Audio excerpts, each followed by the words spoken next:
저는 신앙인에게 있어서 어떤 신앙을 가지느냐에 따라서 미래가 결정이 되어진다라고 이야기를 하고 싶습니다. 많은 사람이 열심히 신앙생활을 한다고는 하지만은 때로는 건실하게 뿌리를 내리지 못하는, 자리를 잡지 못하는 그런 신앙생활을 하기에 신앙생활을 아무리 5년, 10년, 20년, 몇십 년의 생활을 해도 열매를 맺지 못하는 경우를 많이 볼 수가 있습니다. 그렇다고 한다면 지금 우리가 저와 여러분들에 있어서 우리의 삶의 뿌리는 지금 어떠한지를 점검할 필요가 있습니다. 여러분들의 열매가 지금 어떠한 모양으로 열려 있는가? 때때로 우리 스스로가 나의 신앙을 점검해 볼 필요가 있습니다. 오늘 이 본문의 요구는 우리가 지난주에 2장 1절부터 13절까지 말씀을 나눴습니다.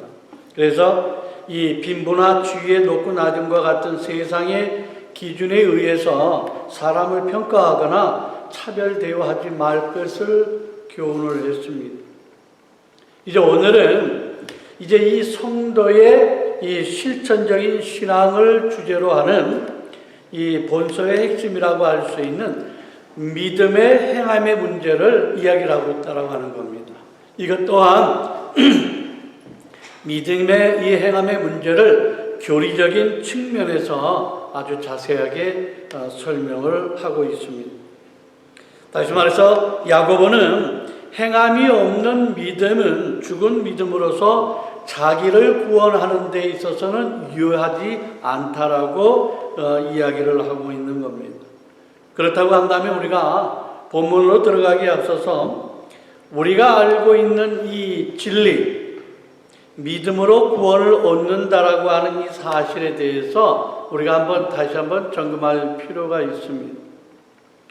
지금 바울은 분명 로마서에 보게 되면 3장 28절에 그러므로 사람이 의롭다 하심을 얻는 것은 율법의 행위에 있지 않고 믿음으로 되는 줄 우리가 인정하노라 라고 하시는 말씀, 다시 말해서 믿음으로 의롭게 되어진다라고 하는 사실을 우리는 너무나 잘 알고 있습니다. 그렇게 배웠습니다.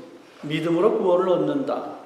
그런데 오늘 야고보는 이 말씀의 야고보서 2장 24절에 뭐라고 했냐면 이로보건대 사람이 행함으로 의롭다 하심을 받고 믿음으로만은 아니다라고 이야기를 하고 있습니다. 다시 말해서 야고보가 주장하는 건 뭐냐면 행함이 없는 믿음은 죽은 믿음이다라고 하는 사상을 갖고 있다라고 하는 거예요. 어찌 보면 믿음으로 구원을 얻는다라고 하는 사도 바울의 사상과 지금 이 야고보는 행함이 없는 믿음은 죽은 믿음이다 라고 하는 이 두 사상에 대한 뭔가 부닥침이 있다라고 하는 겁니다. 그래서 이 마틴 루터가 이 야고보서를 읽다가 뭐라고 이야기를 했냐면 이 서신은 지푸라기 서신이다 라고 이야기를 했어요. 이건 잘못됐다라고 얘기를 하는 거겠죠. 그랬더니 칼빈이 뭐라고 얘기하냐면 루터는 성경을 끝까지 다 읽고 생각하지를 않았다라고 이야기를 하고 있습니다. 사실상 우리가 존경하는 루터나 이 칼빈 같은 게 얼마나 신학적으로 큰 어른입니까? 그럼에도 불구하고 두 사람마저도 이 야고보와 사도 바울의 이 믿음에 대한 이 부분을 대치하고 있다라고 하는 거예요. 우리는 이렇게 어떻게 보면 이 믿음의 행함 문제, 야고보가 주장하는 것과 사도 바울이 이야기하는 믿음으로 구원을 얻는다라고 하는 이 사상에 대해서 굉장히 어려움을 느낄 수밖에 없어요. 그런데 우리는 전체적으로 이렇게 간단하게 이해를 하면 될 것 같아요. 왜 그러냐면 사도 바울이 로마서를 쓸 때 어떠한 입장에서 썼느냐라고 하는 겁니다. 지금 로마서를 쓸 때의 모습은 이런 겁니다. 지금 구약의 율법을 지킴으로 인해서 구원을 받을 수 있다라고 생각하는 사람들에게 염두를 두고서 지금 사도 바울은 이야기를 하는 거예요. 그래서 이 바울은 로마서를 쓸 때에 사람이 율법만을 준수함으로 인해서 구원을 받을 수가 없다라고 지금 강조를 한 거예요. 그래서 율법이 아니라 믿음으로 구원을 받는다라고 하는 것을 강조를 했다라고 하는 겁니다. 근데 야고보는 지금 이 서신을 보내는 대상이 틀립니다. 지금 이 대상이 사도 바울이 생각했던 부류의 사람이 아니고 믿음만 내가 고백을 하면, 믿음만 고백을 하게 되어지면 구원을 얻는다라고 하는 안일한 생각을 가진 사람들에 대해서 염두에 두고 행함이 없는 믿음은 구원을 받을 수가 없다라고 하는 것을 이야기를 하고 싶은 거예요. 왜 그러냐면 사도 바울이 이야기한 것처럼 믿음으로 구원을 얻는다라고 하니까 지금 이 사람들의 마음은 뭐냐면 그래? 내가 믿음으로 구원을 얻게 되어지니까 믿는 것 외에 다른 모습이 전혀 믿는 자의 모습이 아니다라고 하는 거예요. 그래서 야고보의 입장에서는 뭔가 이들이 깨우칠 필요가 있다라고 해서 이 행함이라고 하는 이 부분을 강조하기 위한 말씀으로 야고보서가 기록되어졌다라고 하는 거예요. 그러기에 이 사도 바울이나 이 야고보의 사상이 상반되어지는 내용이 아니다라고 하는 거예요. 결국 강조하는 면은 있지만 결국은 가서는 믿음과 행함의 문제를 같이 동일시 나타내야 되는 것을 이야기를 하고 있다라고 하는 거예요. 그래서 오늘 이 야고보가 말하는 이 온전한 이 믿음의 형태가 어떠한지를 우리가 깨달을 필요가 있다라고 하는 거예요.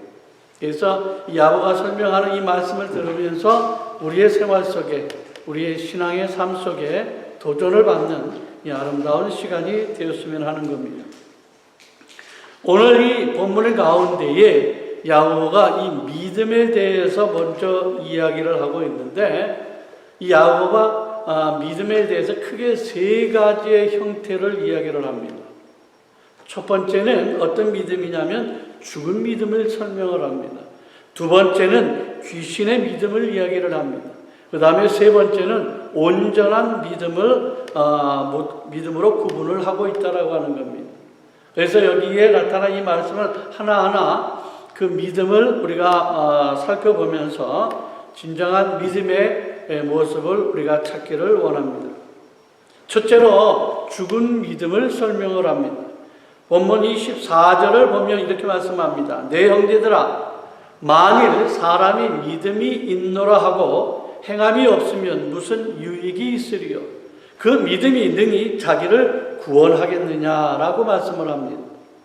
여러분, 예수님께서는 우리에게 계명을 주셨는데 그 중에 가장 큰 계명이 뭐라고 했습니까? 사랑이라고 말씀했습니다. 사랑이라. 누가복음 10장 27절에 대답하여 이르되 내 마음을 다하며 목숨을 다하며 힘을 다하여 뜻을 다하여 주 너의 하나님을 사랑하고 또한 내 이웃을 내 자신같이 사랑하라 하였나이다 라고 말씀을 했습니다. 우리가 이 모든 율법 중에서 강조되어지는 가장 귀한 것이 바로 사랑이라고 하는 것을 이야기를 합니다. 그러면서 이 사랑이 구체적으로 나타나야 하기 때문에 예수님께서는 무엇을 갖다가 이야기를 하느냐면 사마리아 사람이 이야기를 하신 것입니다. 우리가 이 하나님과 올바른 관계를 맺고 이 사랑의 계명을 지키는 그리스도인의 이 삶이라고 한다면 분명 밖으로 나타나는 믿음을 보여주어야 한다라고 이야기를 하는 겁니다. 그래서 야고보는 이 믿음의 행위에 대한 예를 15절과 16절을 통해서 이렇게 말씀합니다. 만일 형제나 자매가 헐벗고 일용할 양식이 없는데 너희 중에 누구든지 그에게 이르되 평안히 가라, 덥게 하라, 배부르게 하라 하며 그 몸에 쓸 것을 주지 아니하면 무슨 유익이 있으리요라고 합니다. 지금 남에게 사랑을 베푸는 행위에는 반드시 이 희생이라고 하는 것이 따라야 한다라고 하는 겁니다. 즉 자신의 것이 구체적으로 밖으로 나가야 한다라고 하는 것이에요. 그런데 지금 여기에서는 구체적으로 나가는 것보다는 말로만 하고 있다라고 하는 겁니다. 말로만. 우리는 이 성령님의 이 감동으로 그가 도움이 필요하다라고 하는 것을 너무나 잘 압니다. 그렇잖아요. 우리가 볼 때, 저 사람은 뭔가가 필요한 것이다라고 하는 것을 우리는 보면 다 알 수 있다라고 하는 거예요. 그런데 자신의 희생이 없이는 그냥 말로 해서는 안 된다라고 하는 거예요. 근데 여기는 좀 말로만 하고 있다라고 하는 거예요. 요즘 많이 춥지? 그럼 기름을 사다가 따뜻하게 있어야 따뜻하게 만들면 된다라고 얘기를 하는 겁니다. 배고프지? 그러면 가서 뭐 밥을 먹으면 되지 않겠느냐라고 이야기를 한다라고 하는 거예요. 중요한 것은 그가 그렇게 할 수 있도록 자신의 것을 내어주지 아니하고 그가 스스로 알아서 말로만 하는 모양을 취하고 있다라고 하는 겁니다. 실로 가난한 자의 굶주린 배는 말로서 전혀 채워지지를 않습니다. 헐벗은 몸은 입히고 싶다라고 하는 생각만 해서는 해결되지를 않는다라고 하는 겁니다. 가진 자들의 입에 발린 이 소리는 가난한 자의 삶을 개선하는 데는 아무런 유익이 없는 것입니다.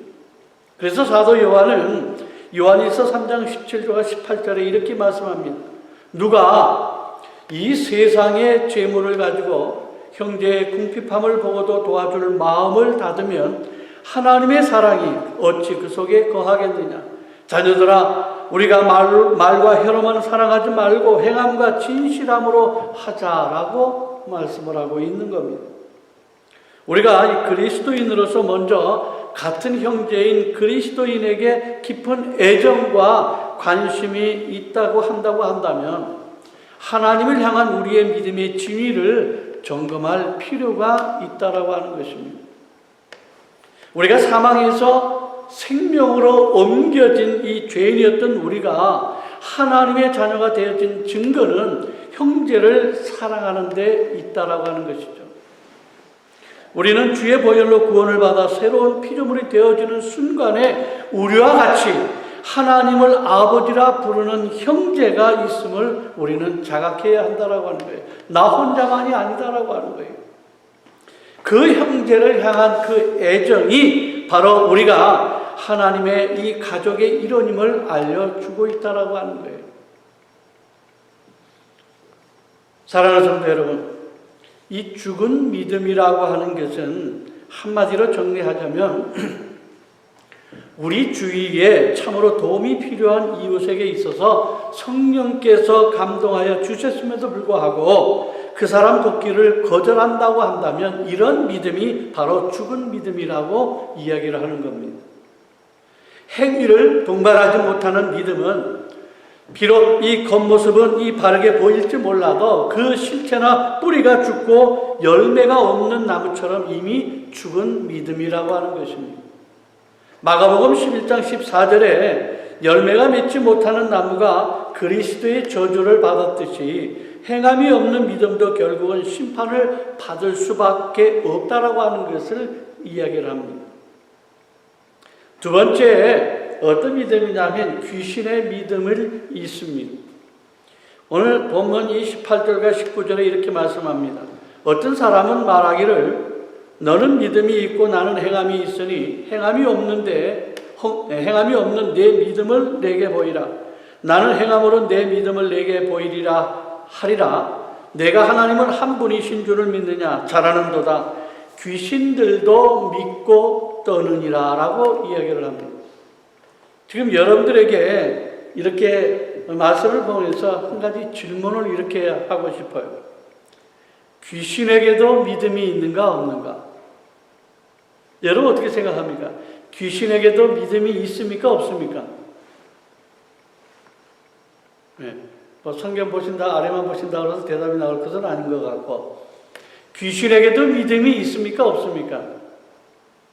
내가 지금 이 두 번째 주제로 지금 귀신 믿음을 하고 있는데 어떻게 생각하세요?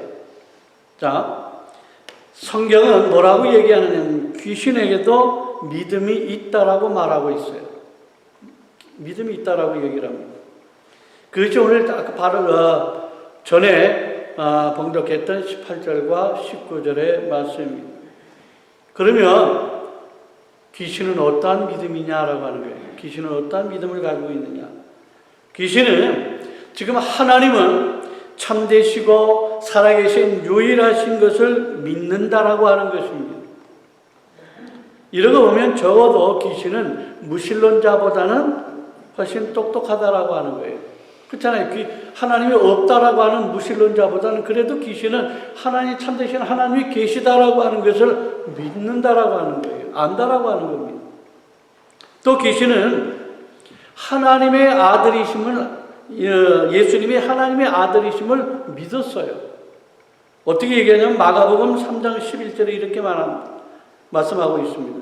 더러운 귀신들도 어느 때든지 예수를 보면 그 앞에 엎드려 부르짖어 이르되 당신은 하나님의 아들이니이다라고 고백을 하고 있다라고 하는 거예요. 그러면 적어도 귀신은 예수님이 하나님의 아들임을 믿었다라고 하는 겁니다. 많은 사람은 예수님을 한 인간으로서의 위대한 인물이었다라고 하는 것만 믿는 사람들이 참으로 많이 있어요. 그런데 하나님이신 예수님, 즉 그분이 신성을 부인하는 신성을 그대로 믿지 아니하고 부인하는 사람, 그런 사람 또한 또 많이 있다라고 하는 거예요. 그런데 귀신은 분명 예수님이 하나님의 아들이심을 분명히 믿고 있다라고 하는 겁니다. 믿었다라고 하는 겁니다. 한 걸음 더 나아가서 귀신은 또 어떤 것을 믿었느냐면 사후의 세계를 분명히 믿었습니다. 누가복음 8장 31절입니다. 무적행으로 들어가라 하지 마시기를 간구하더니라고 이야기를 합니다. 여러분, 이 무적행이 뭡니까? 이 무적행은 이 지옥의 다른 표현이라고 얘기를 할 수가 있습니다. 지금 귀신들도 사후 세계를 믿고 있으며 그럴 뿐만 아니라 지옥에 대하여서 두려워하고 있는 것을 볼 수가 있습니다. 그러나 얼마나 많은 사람이 죽음 후에 이 세계를 부인하고 있습니까? 죽음 후에 이 지옥이 있다라고 하는 것을 믿는 사람이 많지 않다라고 하는 거예요. 어떻게 보면 귀신들이 가지고 있는 믿음이 우리 인간들보다 더 나은 믿음을 가지고 있으며 확실하게 아는 것 같이 우리가 볼 수가 있습니다. 그러면 이 귀신의 믿음은 어떤 종류의 믿음이라 우리가 정의할 수 있겠느냐라고 하는 거예요. 어떤 믿음이냐? 그것은 분명 이 지식입니다. 귀신들도 하나님은 한 분이시며 예수님은 인간을 죄에서 구원하시기 위하여 십자가에서 돌아가셨다라고 하는 사실을 지식적으로 믿고 있는 것입니다. 또한 귀신은 신앙에 대한 이 지식만 가지고 있는 것이 아니라 올바른 감정의 표현도 갖고 있음을 볼 수가 있습니다. 지식뿐만 아니라 감정 또한 가지고 있다라고 하는 거예요. 오늘 보면 19절의 하반절에 뭐라고 얘기합니까? 귀신들도 떤다라고 얘기를 하고 있어요. 그 무서움에 귀신들도 떨고 있다라고 하는 거예요. 떤다라고 하는 건 뭡니까? 분명 이 감정의 표현이라고 하는 겁니다. 그럼 귀신도 지금 이 믿음을 가지고 있는 것이 지식뿐만 아니라 이 감정의 이 믿음까지도 갖고 있다라고 하는 것을 볼 수가 있는 겁니다. 그런데 중요한 것은 귀신에게서 없는 믿음이 하나 있다라고 하는 거예요. 귀신에게서 없는 믿음이 하나 있다라고 하는 거예요. 그것이 뭐라고 생각하십니까? 지금 지식의 믿음도 가지고 있고, 그렇죠? 감정의 믿음도 가지고 있는데 없는 이 믿음이 있어요. 없는 믿음이 무엇일까요? 그것은 바로 하나님을 신뢰하는 결단이 없다라고 하는 겁니다. 하나님을 신뢰하는 결단이 없다라고 하는 거예요. 뭐냐면 귀신은 결코 예수 그리스도께 자신을 드리지를 않는다라고 하는 겁니다. 그리고 그의 삶 가운데 예수를 그리스도로 받아들이지도 않는다라고 하는 거예요. 다시 말해서 그리스도가 원하는 그 삶을 살아가지를 않는다라고 하는 겁니다.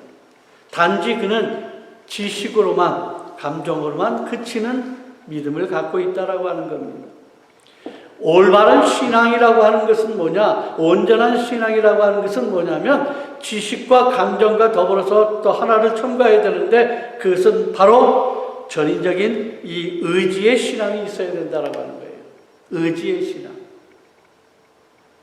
여러분, 이 온전한 신앙이라고 하는 것은 지식의 신앙과 더불어 또 감정의 신앙과 더불어 의지의 신앙이 함께 연결이 되어졌을 때, 아우러져 있을 때에 그것을 온전한 신앙, 전인적인 신앙이라고 이야기를 할 수가 있습니다. 귀신들에게 있어 지식의 신앙도 있었고 감정의 신앙도 있었습니다. 그러나 그들에게는 의지의 신앙이 없었다라고 하는 겁니다. 우리를 신뢰하고 행동하도록 만드는 의지의 신앙이 빠져버렸다라고 하는 겁니다. 오늘날 많은 사람의 신앙이 지식과 이 감정에서 머무르는 경우가 많이 있음을 볼 수 있다고 하는 것이죠. 이런 의지의 결단이 없는 지식만의 이 믿음, 감정만의 이 믿음은 구원을 가져오지 못하기 때문에 참된 믿음은 아니다라고 말씀하고 있는 겁니다. 그래서 야고보는 이러한 믿음은 거짓된 믿음이며 죽은 믿음이며 즉 귀신 믿음이라고 지금 이야기를 하고 싶은 겁니다. 사랑하는 성도 여러분, 우리 신앙생활 속에서 그러기에 가장 이 중요한 것으로 얘기할 수 있는 것은 뭐냐? 바로 의지의 결단이라고 이야기를 하고 싶습니다. 의지의 결단입니다. 예수님께서 하나님의 아들이시며 우리의 구세주인 것을 알았으면 이제 내가 그분을 우리의 구주와 주님으로 모셔드리는 결단을 해야 되는데 그 결단을 하지를 않는 거예요. 그러면 모셔드린다라고 하는 게 뭐예요? 내가 구주를 내 마음속에 내 안에 모셔드린다라고 하는 건 뭡니까? 그것은 뭐냐면 하나님에 대한 철저한 신뢰 및 하나님의 말씀에 대한 철저한 이 순종으로서의 행위가 있어야 한다라고 하는 것을 이야기를 하는 겁니다. 다시 말해서 그 말씀대로 온전히 실천에 옮기는 삶을 이야기를 하는 겁니다. 그러므로 우리가 구원의 주님을 신뢰하며 의지하는 분명한 의지의 결단이 있었는지 우리는 우리의 신앙생활 속에서 점검할 필요가 있다고 하는 것입니다. 첫째, 우리가 그것은 좀 이따 하기로 하고 전체적인 믿음의 마지막 이 세 번째 온전한 믿음을 다시 한번 찾아보도록 하겠습니다. 첫 번째 거짓 믿음, 귀신 믿음, 이 온전한 믿음 세 번째 보면 온전한 믿음이라고 하는 것을 다르게 표현하면 저는 이렇게 표현하고 싶어요. 움직이는 믿음이다. 움직이는 믿음이다.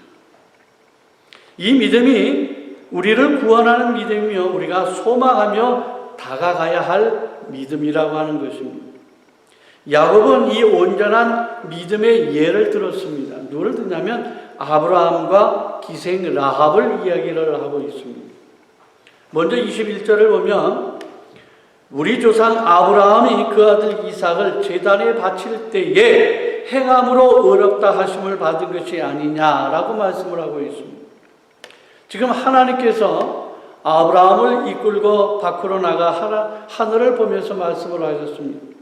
하늘의 별이 무척이나 많지 내가 네 자손이 이와 같으리라 라고 말씀을 했습니다.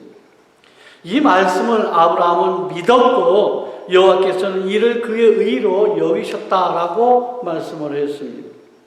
그러나 여기에서 이 아브라함의 믿음의 절정은 아직 나타나지를 않았습니다. 창세기 15장에서 하나님께서는 그를 분명히 의로 여기셨다라고 했어요.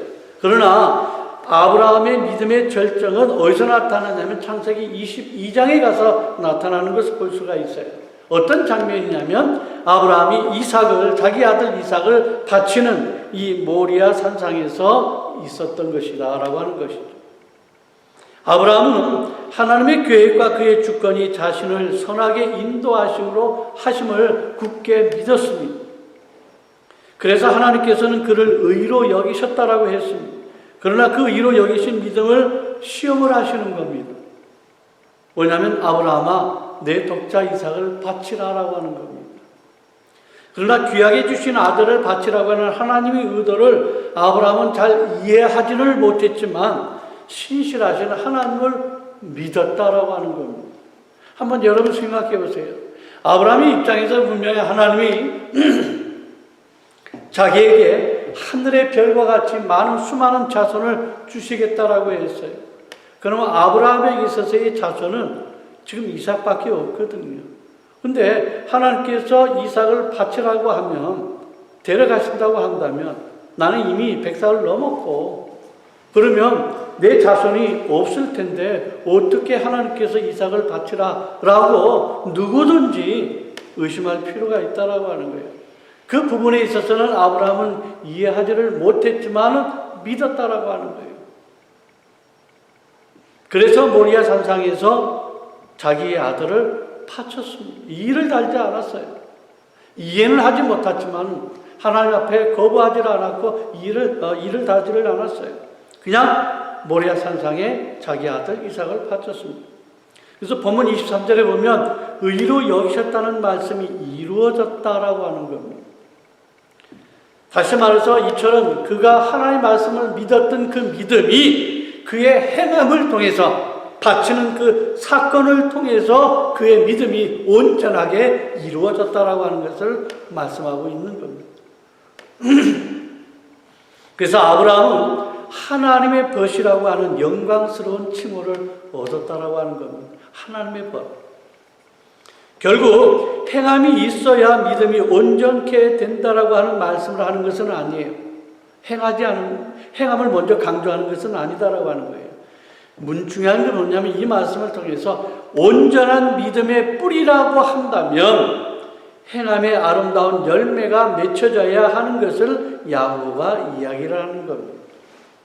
그러니까 강조점에 대한 분명한 것을 우리는 아셔야 된다라고 하는 겁니다.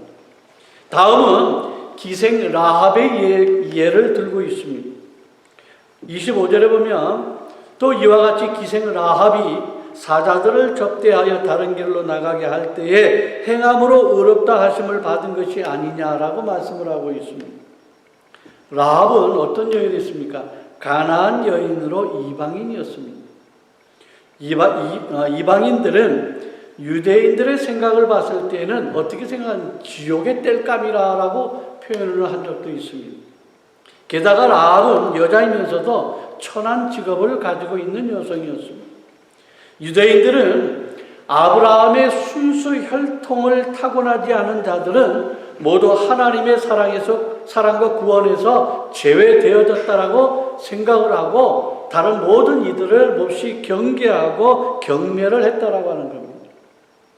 그러나 라합은 여호수아의 말씀이 28장 8절에서 10절에 말씀하셨듯이 이 하나님의 말씀에 대한 이 지식을 갖고 있었다라고 하는 겁니다.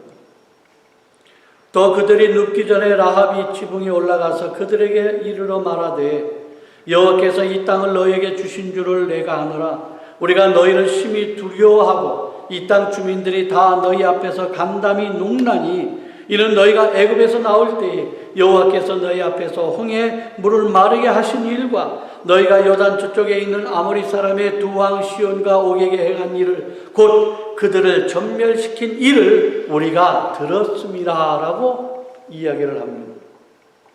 여러분, 참 믿음의 시작은 하나님의 사역에 대한 메시지를 들음으로써 생겨난다라고 하는 겁니다. 듣지 않으면, 알지를 못하면 어떻게 행동에 옮길 수가 있겠습니까? 라합은 하나님에 관한 지식을 들음으로써 얻었다라고 하는 겁니다. 그리고 그는 행동했습니다. 두 정탐꾼이 라합의 집에 숨어들었다고 하는 사실이 여리고 왕까지 이미 알고 있는 상황에서 라합은 목숨을 걸고 영탐꾼들을 돌보고 또한 탈출을 시켰다라고 하는 거예요. 그 일들은 자기의 목숨을 걸고 한 행동입니다. 왜요? 하나님에 관한 지식을 너무나 잘 알고 있었고 그것을 믿었기 때문에 그 믿음 가운데 행동으로 나타났다라고 하는 거예요. 그래서 라합의 믿음은 이 결단을 통하여서 현재한 이 아름다운 믿음의 모습으로 드러난 것입니다.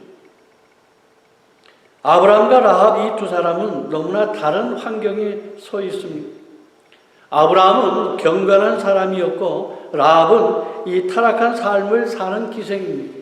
그런데도 유대인이건 이방인이건 신분에 상관없이 두 사람이 똑같이 믿음으로써 하나님의 사람이 되어진 것은 분명한 것입니다. 행함이라고 하는 것은 믿음의 열매입니다. 마태복음 7장 20절에 이러므로 그들의 열매로 그들을 알리라 라고 말씀을 하고 있습니다. 예수님께서는 사람이 가짜인지 진짜인지를 구별할 때 행위인 열매를 보아서 알 수 있다라고 말씀을 하셨습니다. 우리가 참으로 예수 그리스도를 구주와 나의 주님으로 영접을 하고 신뢰하는 그리스도인이라고 한다면 오늘 이 본문의 마지막 이 말씀인 26절에 영혼 없는 몸이 죽은 것 같이 행함이 없는 믿음은 죽은 것이니라 라고 하는 이 결론에 있어서 우리는 아멘이라고 하는 것으로 받아들여야 할 것이다 라고 하는 거예요. 사랑하는 성도 여러분, 여러분이 지나온 믿음의 행적을 돌아보면서 과연 저 사람이 가지고 있는 믿음을 우리가 본받을 만해 라고 하는 이 말로 여러분들을 평가를 한다고 한다면 여러분들은 아마 정말로 성도로서의 가장 귀하고 소중한 삶이었다라고 이야기할 수가 있을 것입니다. 동물은 죽어서 가죽을 남기고 사람은 죽어서 이름을 남긴다라고 하는 말이 있듯이 저는 여러분들이 모두 다 하나님의 사람인 성도로서 하나님이 가장 귀하게 여기시는 믿음의 사람으로 불리며 인정받기를 원하는 것입니다.